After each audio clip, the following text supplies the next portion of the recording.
Hello বন্ধুরা, সবাই কেমন আছো? আশা করছি সকলে খুব ভালো আছো। আমিও তোমাদের ভালোবাসায় একদম ফিটফাট। তোমরা হয়তো ভাবছো এবার আমার সাথে নতুন কে, কারণ আগের ইন্ট্রো ব্লগে তোমরা আমার ছোট্ট পরিবারের সদস্য আমার দুষ্টু ছেলে জিহান আর তার পাপাকে দেখেছিলে, কিন্তু সেখানে আমি আমার ননদের কথা বলিনি। আসলে আমার একজন নয়, দুজন ননদ আছে। জিহানের পাপা আসলে 3 ভাই বোন। ইনি হলেন আমার ছোট ননদ। আমার বড় ননদের বিয়ে হয়ে গেছে। আমাদের অনেক আগেই রেডি হয়ে যাওয়ার কথা, কিন্তু দেখো আমাদের রেডি হতে হতেই 11টা বেজে গেছে। আমাদের পৌঁছানোর কথা ছিল 11টায়, কিন্তু আমরা ঘর থেকেই বেরিয়েছি 11টাতে। আমি ভাবতেই পারিনি যে এতটা দেরি হয়ে যাবে। এর আগের দিন আমি সব কিছু ভেবে রেখেছিলাম যে তাড়াতাড়ি বেরোবো, সেখানে তাড়াতাড়ি পৌঁছাবো, কিন্তু বলে না যে আগে থেকে যদি তুমি ভেবে রাখো সেই জিনিসটা হতে চায় না। এটা কিন্তু সত্যি।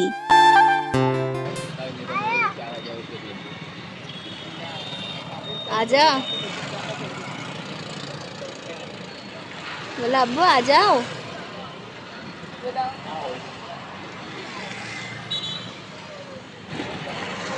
खड़ा होना ना, हो जाओ। जोर दे दो एक बार। बाय नहीं, आ जाओ बोल रहा है। दरवाजा लगा दे रहा है वो। बैठ जाओ, नहीं आएंगे। पापा को नहीं लेके जाओगे জিহান? তবে আজকের ব্লগটা কিন্তু একটা খুবই স্পেশাল ব্লগ। কিছুদিন আগেই আমার ছোট ননদের জন্মদিন ছিল, আর সেই বার্থডে সেলিব্রেটের ঠিক 2 দিন পরেই জিহানের পাপা তার বোনকে একটা জন্মদিনের ট্রিট দিয়েছে। সেই ট্রিট দিতেই আমরা বেরিয়ে পড়েছি আমাদের বাড়ি থেকে বেশ খানিকটা দূরের একটা দারুণ জায়গায়, সুরাটে। গাড়ি এখনো চলছেই না, ওয়েট করেই যাচ্ছি। আমাদের গন্তব্য ছিল সুরাটের চিড়িয়াখানা। প্রথমে আমরা একটা গাড়ি বুক করেছিলাম, কিন্তু গাড়ি ছাড়তে এতটাই দেরি করছিল যে আমরা আর সময় নষ্ট না করে শেষমেশ ভাবলাম অটো করেই বেরিয়ে পড়ি। অনেক অপেক্ষার পর আমাদের অটোও চলে এলো। সত্যি বলতে অটোতে এমন লং ট্রিপে আমি আগে কখনো যাইনি। চারপাশের দৃশ্য দেখতে দেখতে বেশ ভালোই লাগছিল, কিন্তু একটা জিনিস, অটোতে যেন টাইম কাটতেই চাইছিল না। কারণটা কি জানো তো? আরে তোমাদেরকে তো বলাই হয়নি, আমরা গিয়েছিলাম ঠিক দেয়ালির দিন। বুঝতেই পারছো, একদিকে দেয়ালি, তার ওপরে রাস্তাঘাটে অসংখ্য ভিড়। রাস্তাঘাট যেন সেদিন পুরো জাম। তবে অটোতে বসে সবাই মিলে প্রচুর গল্প হলো, আর ইনস্টাগ্রামের জন্য কিছু মজার রিলসও বানালাম। আমরা যদি দূরে কোথাও যাই তাহলে সবসময় গাড়ি বুক করেই যাতায়াত করি, কিন্তু এই ফার্স্ট টাইম অটো ট্রিপের অভিজ্ঞতাটা বেশ অন্যরকমই ছিল। সব জিনিস জীবনে অন্তত একবার করে ট্রাই করা দরকার, তাই না?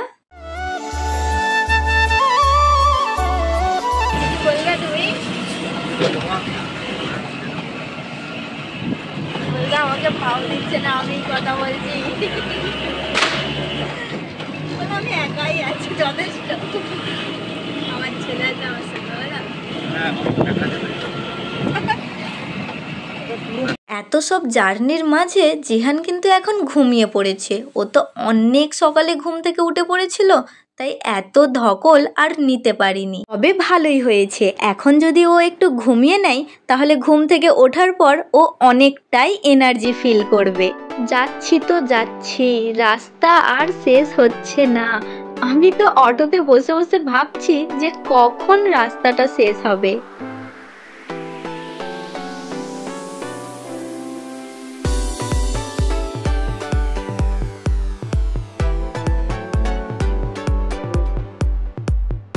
অনেকক্ষণের সেই লম্বা অটো জার্নির পর অবশেষে আমরা এসে পৌঁছালাম উদনা। নেমে প্রথমে যা দরকার ছিল সেটা হলো একটু শান্তি, তাই সোজা একটা জুসের দোকানে গেলাম।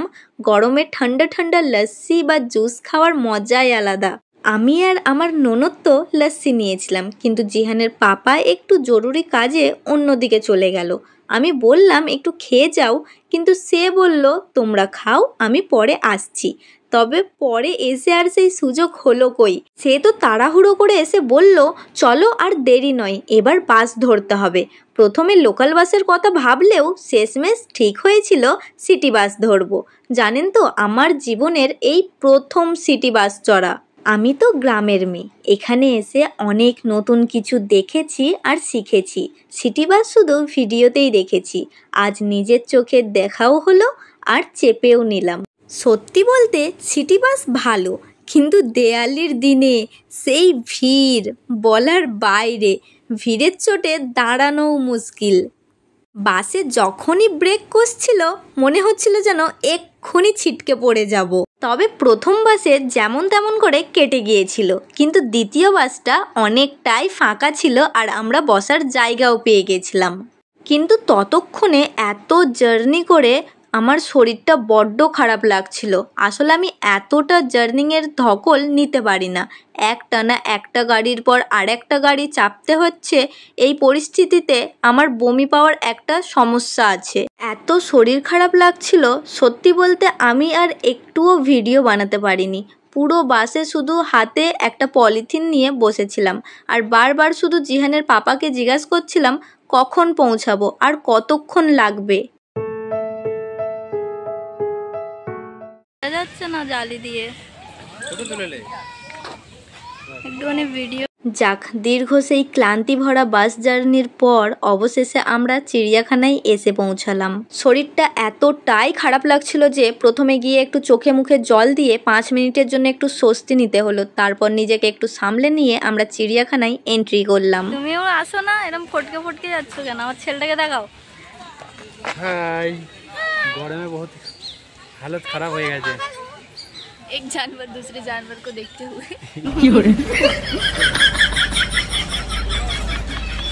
সত্যি বলতে সেই সময় আমার শরীরটা এতটাই দুর্বল ছিল যে এন্ট্রি করার সেই মুহূর্তগুলো আর ক্যামেরাবন্দি করার মতো অবস্থায় ছিলাম না। তবে এখন যেহেতু পৌঁছে গেছি, এবার শুধু ঘোরার পালা।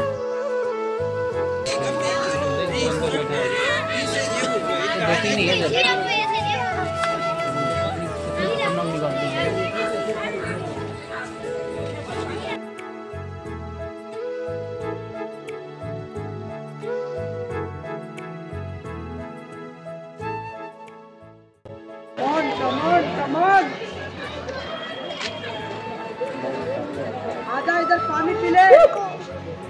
बिस्लरी पिला रहा, बिस्लरी।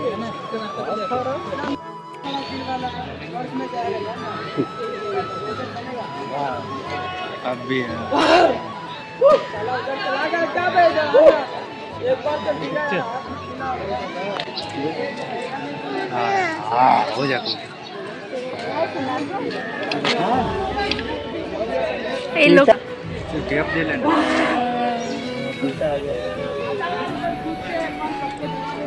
আরেকবার হাঁ করতো, ও যদি লাভ দিয়ে এইদিকে চলে আসে কি হবে?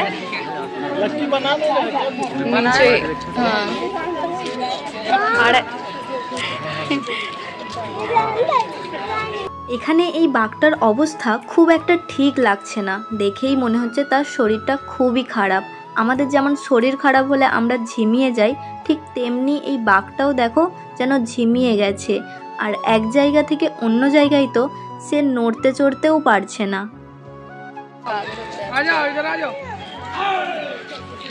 लोमड़ी है, लोमड़ी।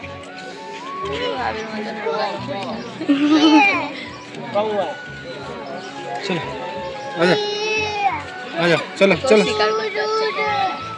এখানে ছিল একটা সিংহ, কিন্তু তারও অবস্থা খুব একটা ভালো ছিল না, ঠিক বাঘটার মতনই ছিল। আসলে তাদের ঘর তো এখানে না, তাদের আসল ঘর তো হচ্ছে জঙ্গলে, তাই না?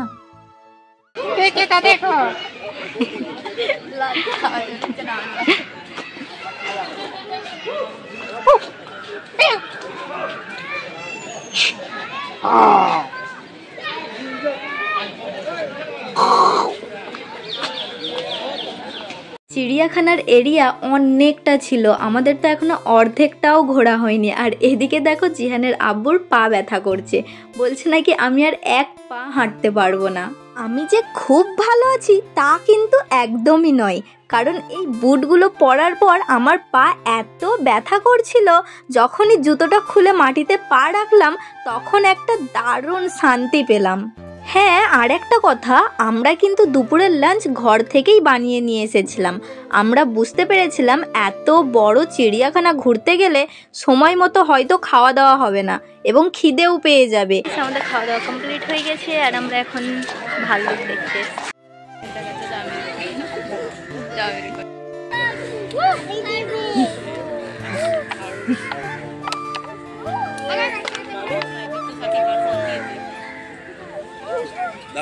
লাঞ্চে ছিল চিকেন কষা, রুটি এবং কিছুটা সাদা রাইস। ভেবেছিলাম পোলাও করব, কিন্তু হাতে সময় কম থাকায় শেষমেশ সাদা রাইসই নিয়ে আসতে হলো।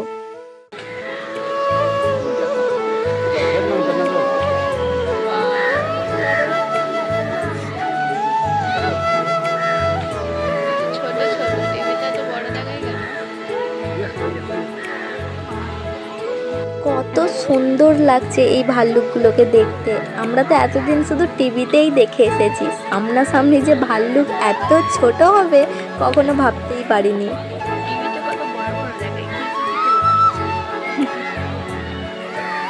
এরপর আমরা গেলাম কুমিরের কাছে, কিন্তু সে দেখে তো পুরোই অবাক। ঘুমোচ্ছে না, প্লাস্টিক রেখে দিয়েছে। প্লাস্টিকের না অরিজিনাল বুঝে যাচ্ছে না।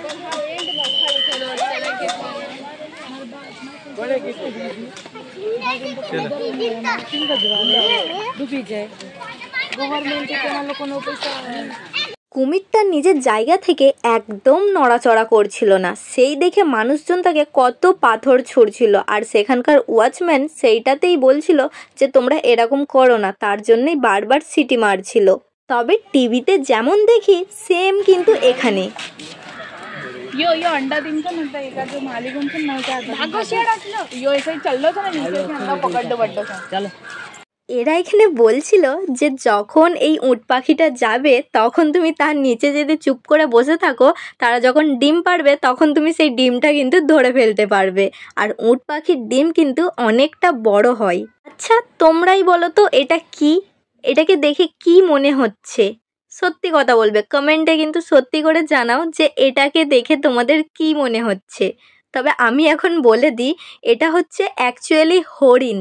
আমি ধারণা করতে পারছি না যে সামনাসামনি হরিণকে এরকম দেখবো। টিভিতে সিনেমাতে কত সুন্দর দেখেছি যে হরিণের গায়ে কত রকমের ছাপ থাকে, বেশ দেখতে সুন্দর হয়, কিন্তু এখানে তো এদেরকে দেখে মনে হচ্ছে যেন গরুর বাছুর। সেই দেখে এখানকার লোকেরা দেখো, তাদের অবস্থা দেখে সবাই গাছের ওপর উঠে পড়েছে, বলছে ওদেরকে কিছু পাতা খাইয়ে যাব। অবশ্যই এটা কিন্তু খাওয়ার অভাবে এরকম হয়েছে, সেটা তো ভালোভাবেই বোঝা যাচ্ছে। এদেরকে দেখেই যেন মায়া চলে আসছে।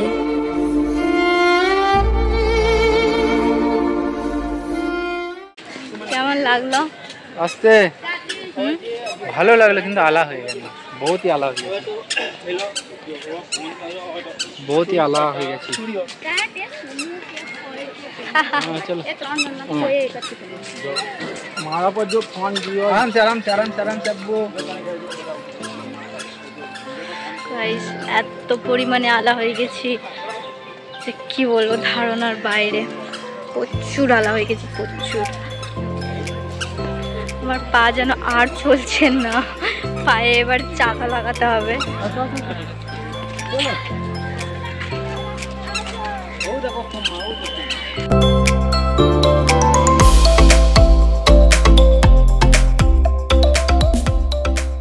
গাইস, সামনে আছে এক্সিট, রাস্তা পেয়েছি এতক্ষণ পর। কখন থেকে বাইরে বেরোবো ভাবছি, কিন্তু বাইরে বেরোতেই পারছি না। এতটাই হাঁপিয়ে গেছি যে আমার নিঃশ্বাস নিতেও এখন খুবই কষ্ট হচ্ছে। সামনে এক্সিট গেট দেখে এখন একটু মনে শান্তি এলো ফাইনালি।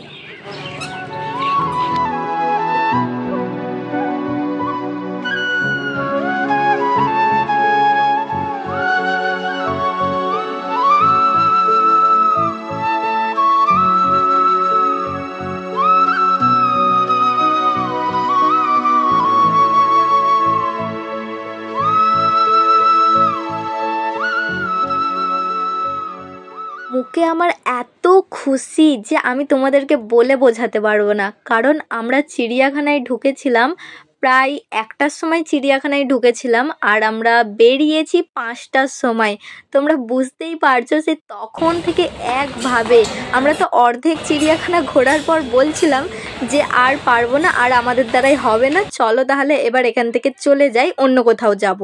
তখন আমাকে জিহানের পাপা বলছে যেমন অর্ধেকটা এসেছো আবার অর্ধেকটা কিন্তু পেছন দিক থেকে যেতেও হবে, তার থেকে ভালো সামনে দিকে ঘুরে চলো তাড়াতাড়ি চলে যাই। বাইরে বেরিয়েই এতটা পরিমাণ টায়ার্ড লাগছিল যে ওখানেই বসে পড়েছি। জিহানের পাপাকে বলনু যে যাও দোকান থেকে কিছু ঠান্ডা নিয়ে আসো, কারণ গলা প্রচুর শুকিয়ে গিয়েছিল।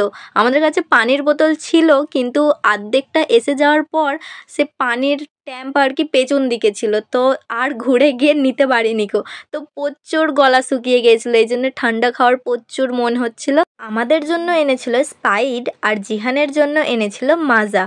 তো ঠান্ডা খাওয়ার পর আমরা বাইরের দিকে বেরিয়ে পড়েছি। আর বিকেলবেলা দেখো কত দোকান বসেছে। আমরা যখন এন্ট্রি করছিলাম তখনও এত ভিড় ছিল, কিন্তু বিকেল হয়ে গেছে না, এই জন্য আরও বেশি ভিড় আছে। তোমরা যদি কখনো সুরাটে যাও তাহলে সেখানকার লোক বা সেখানের সব কিছু জানে তেমন একটা লোককে নিয়ে যেও, নাহলে কিন্তু তোমাকে ঠকাবে। কারণ এখানের অটোতে এত পরিমাণ ভাড়া বলছিল যে শুনেই তোমার কপালে হাত তো উঠবেই।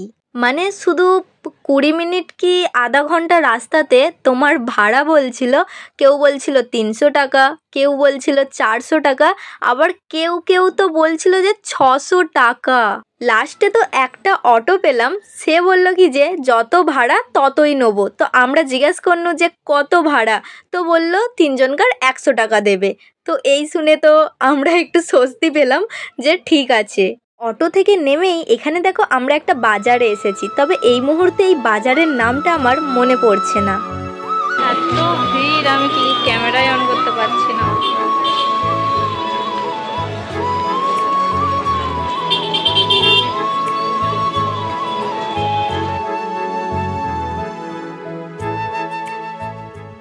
দেয়ালির দিন এত ভিড় ছিল, সেই জন্য মনে হয় গরমটাও বেশি ছিল, যার জন্য আমাদেরকে খালি বারে বার ঠান্ডাই খেতে হচ্ছে। ঠান্ডা খাওয়ার পর আমরা আবারও অটো খুঁজছিলাম বাড়ি যাওয়ার জন্য, কারণ 8টা বেজে গিয়েছিল। আর আমরা যদি এখন অটো ধরি তাহলে আমাদের বাড়ি যেতে প্রায় 9:30 থেকে 10টা বেজে যাবে। ওখান থেকে খানিকটা অটোতে যাওয়ার পর তারপর আমরা আবারও সকালে যেই গাড়িটা পেয়েছিলাম আর কি, যেই গাড়িটা বুক করেছিলাম, সেই গাড়িটা দেখি এখানেই দাঁড়িয়ে আছে আর গাড়িটা একদম খালি আছে। সেই হিসাবে তো আমরা ভাবলাম যে বাহ, বেশ ভালোই হলো, সকালে যেইটা বুক করেছিলাম সেটা তখন কাজে না এসে এখন কাজে এসে গেল।